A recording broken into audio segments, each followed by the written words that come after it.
ये पहला सवाल 91.35%, 91.35% अगर मतदान है, 2011 में नहीं हुआ, 16 में नहीं हुआ, 21 में नहीं हुआ, तो ये हटाने का है मैंडेट या फिर ये मजबूती से बैठाने का मैंडेट है? देखिए, मुझे लगता है इस चर्चा से आगे बढ़नी चाहिए। इस चर्चा का मतलब कि बढ़ता हुआ मतदान क्या दर्शाता है। अगर आप तमाम चुनावों को देखेंगे, विधानसभा के चुनाव और मैं कह रहा हूं 70 साल के विधानसभा के सारे चुनाव को देखें, तो आप पाएंगे अगर 100 बार मतदान बढ़ता है तो उसमें लगभग आधी बार सरकारें बदल जाती हैं और आधी बार सरकारें दोबारा जीत कर आती हैं। और यही बात तब भी होता है जब चुनाव का मतदान गिरता है। तो कोई डायरेक्ट रिलेशनशिप है नहीं कि बढ़ता हुआ मतदान क्या बताता है, क्या एंटी इनकम्बेंसी का मूड है या प्रो इनकम्बेंसी का मूड है। ये कुछ नहीं दर्शाता। अच्छा, कुछ नहीं दर्शाता, लेकिन ये जो रिकॉर्ड मतदान हुआ, ना 11 में उतना हुआ, ना 16 में हुआ, ना 21 में हुआ,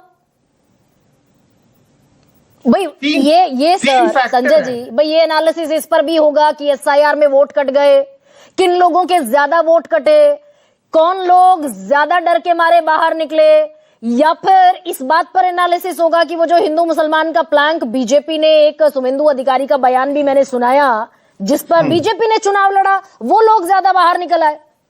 नहीं, कुछ नहीं दर्शाता का मेरे कहने का इशारा यह था कि रिजल्ट किस ओर जा सकता है वो नहीं दर्शाता। लेकिन ये क्या बताता है इतना बड़ा भारी मतदान किन कारणों से हो सकता है। पहला कारण एसआईआर है कि एसआईआर हुई और ऐसे कई वोटर थे जो घोस्ट वोटर जिनको कहते हैं, जिनके नाम नहीं होने चाहिए थे, मृत्यु हो गई उनकी, दूसरी जगह शिफ्ट कर दिए हो गए हैं, तो ऐसे लोगों के नाम कट गए तो अपने आप टर्नआउट बढ़ जाएगा। पहला कारण वो। दूसरा, पॉलिटिकल कंपटीशन। अगर पॉलिटिकल कंपटीशन ज्यादा होता है और इंटेंस पॉलिटिकल कंपटीशन, जिसका आपको एक अंदाजा, अगर आपने पिछले महीने 2 महीने में चुनाव कवर किया, आपको पता होगा पॉलिटिकल कंपटीशन बहुत इंटेंस था, इस कारण से भी होता है। और तीसरा, निश्चित रूप से एसआईआर में जिनके वोट कटे और एक परिवार में कुछ और लोग हैं जिनके वोट नहीं कटे, बच गए, तो एक असमंजस की स्थिति पैदा हुई, दुविधा हुई और लोगों को लगा कि भाई वोट तो देना है, हमारा वोट बचा हुआ है, ना दिए वोट तो शायद कट ना जाए। तो ये भी एक कारण है कि एसआईआर में जिनके वोट बचे हुए थे तो एक हायर मोबिलाइजेशन, उनको लगा कि नहीं, ये हमारे वोट देने का अधिकार है जिसे बचाना है, जिस बात को लेकर तृणमूल कांग्रेस बराबर प्रचार कर रही थी। ये 3-4 कारण है जिसके कारण इतना भारी मतदान हुआ है। नहीं, अभी नेता प्रतिपक्ष का, संजय जी, नेता प्रतिपक्ष शुभेंदु अधिकारी कह रहे हैं कि 95% हिंदू बीजेपी के पक्ष में एकजुट होकर वोट करने निकला, और ये वो नॉर्थ बंगाल की 6 सीटें इसी चरण में आती हैं जहां हिंदू बहुल इलाके हैं, 6 जिले हैं। ये सूरत बनती है क्या?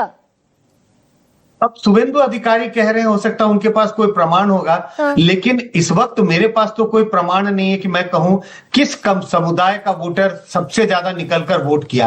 आप एक अंदाज लगाते हैं, अगर कोई इलाका ऐसा है, कोई कंस्टिट्यूएंसी, कोई डिस्ट्रिक्ट जहां एक समुदाय के वोटर की संख्या बहुत ज्यादा है और टर्नआउट बहुत बढ़ जाता है, तो कहते हैं कि यार उस समुदाय के वोटर, किसी एक खास समुदाय के वोटरों ने ज्यादा वोट दिया होगा। लेकिन कोई ऐसा इलाका नहीं है, कोई ऐसा डिस्ट्रिक्ट या कोई कंस्टिट्यूएंसी ऐसी नहीं है जहां 90-95% वोटर एक ही समुदाय के हैं।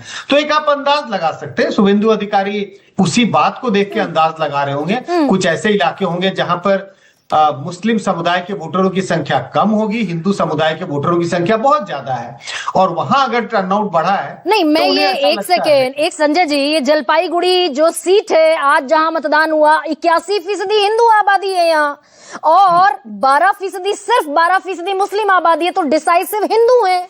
और इन हिंदुओं में कुल सीटें 7 हैं। टीएमसी जीत कर ले गई थी पिछली बार 3 सीटें और बीजेपी ले गई थी 4 सीट। तो जलपाईगुड़ी में कितना टर्नआउट बढ़ा? हाँ, जलपाईगुड़ी का टर्नआउट बढ़ा है लगभग 7%। तो ये जो 81% यहाँ हिंदू ज्यादा हैं, ये अगर टोटल वोटर टर्नआउट बढ़ रहा है 7%, कुछ कहता है क्या ये?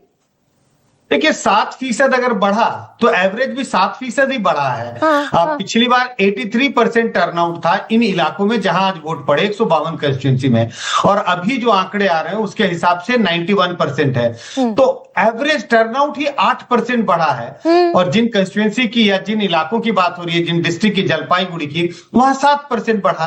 तो एवरेज से ज्यादा तो बढ़ा ही नहीं है। पिछली बार जलपाईगुड़ी में 85-86% वोट पड़े थे, इस बार तकरीबन 91, 92%, 93% बढ़े होंगे।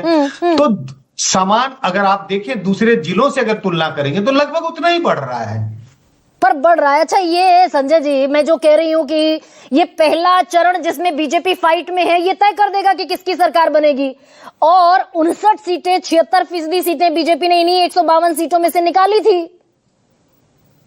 देखिए 152 सीटों में आज चुनाव हो रहा है। हाँ। और 148 सीटों में, या जो बाकी बचे हुए सीट है लगभग इतनी ही, 148-45 उसमें अगले चरण में चुनाव हो रहा है। तो लगभग आधी कंस्टिट्यूंसी में चुनाव आज है और आधी कंस्टिट्यूंसी में 29 तारीख को है।